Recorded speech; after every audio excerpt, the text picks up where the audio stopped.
Hello and welcome to our next video designed to support our families and their children here at Hoole Church of England Primary School. This video is designed to support children's gross motor skills, and we're going to talk about what that means. It will give you some examples of what we do here in school, but also it will give you some ideas and things that you can do at home to support your child too. So gross motor skills are large movements in the environment. At this stage, children have boundless energy and they just want to sort of let off that energy all the time, which they can do through their gross motor skills. So what are the earliest gross motor skills that you can think of?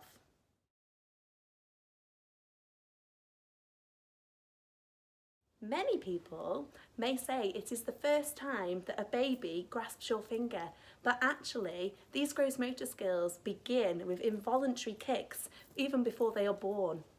As we all know, every child is completely different and they will experience things at different ages and different stages in their development. Usually by the age of about 2.5, children will start to experiment with different ways of travelling. This might include slithering, sliding, rolling to get from one place to another. They might start skipping, all from the age of about 2.5 to about 3.5 to 4 years old. Children will also, between the age of 2.5 to 3.5 to 4, but like I say, every child is completely different within their development. Children will start to pick up a pair of children's safety scissors with their thumb and their index finger and start to make snips in small pieces of paper. They will also be really interested in throwing and catching a large ball. So at preschool age, the children then build on these skills that they've got previously.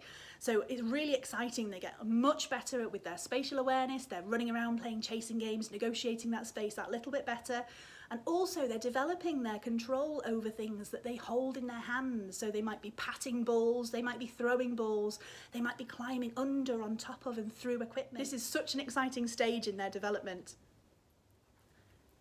By the time that your child reaches the end of their reception year, they have reached the end of the early years foundation stage.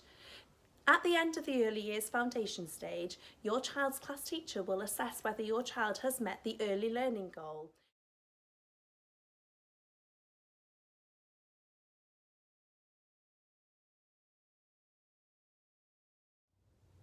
So the first gross motor skill that we're going to focus on is all about developing our shoulder pivot.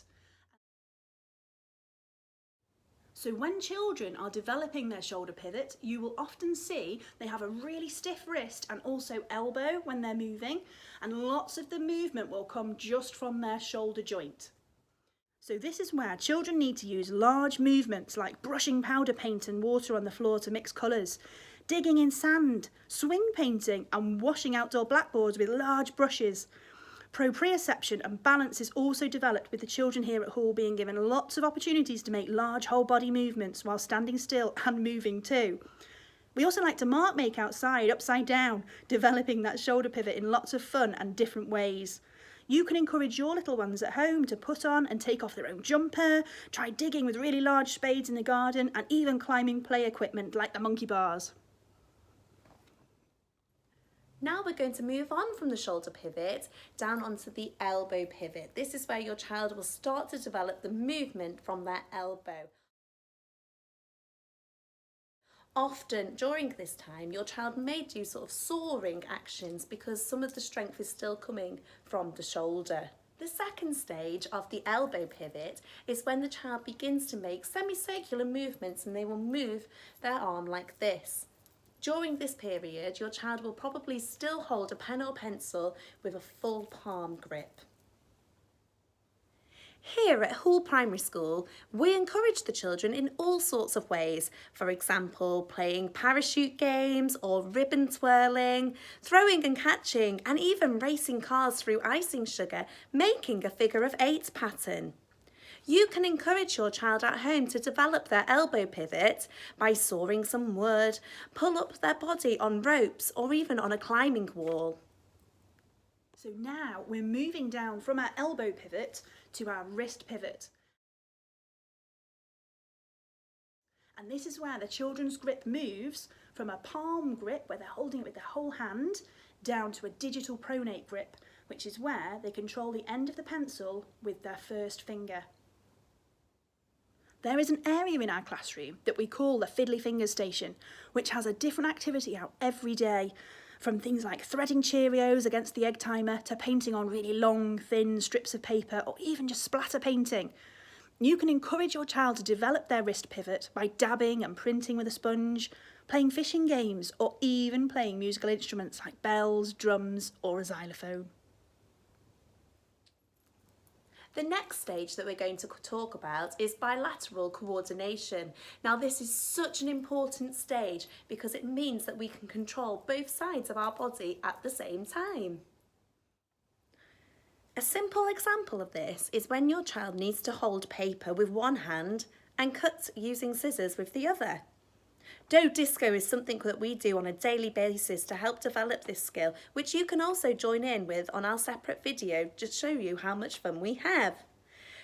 We also have lots of other activities like strips of paper with simple patterns to cut out with adult support, through to smaller scale, more challenging outlines, using a range of different scissors to support your child in developing this skill. You can encourage your child to develop this coordination by getting rid of chairs. Children need to stand up to work on their whole body coordination, not sit at a table with Play-Doh. Look at different textures. We use therapy, which is used by occupational health with a varying degree of resistance. So the final skill we're going to be looking at is called crossing the midline. And you've probably heard of this before. It's when your child will do activities that mean they're going to cross the centre of their body, called the midline. So you might notice that your child might find it a little bit challenging to cross their legs or count out from one side of their body to the other where they are crossing that midline. And this is a skill that we develop here at Hoole Church of England Primary School. So we do so many activities to develop this skill of crossing the midline. We do things like yoga, we do nursery rhymes with actions to develop these skills. At home you can challenge your little one, getting them to put their own socks on, dance to songs with actions that cross the centre of their body, pass objects around their body from one side to the other like Play-Doh, or even just follow the writing in their reading book from the left-hand side over to the right. We really hope that you have found this video useful to support your child's learning and development at home, and it's given you an insight into what we get up to here in reception.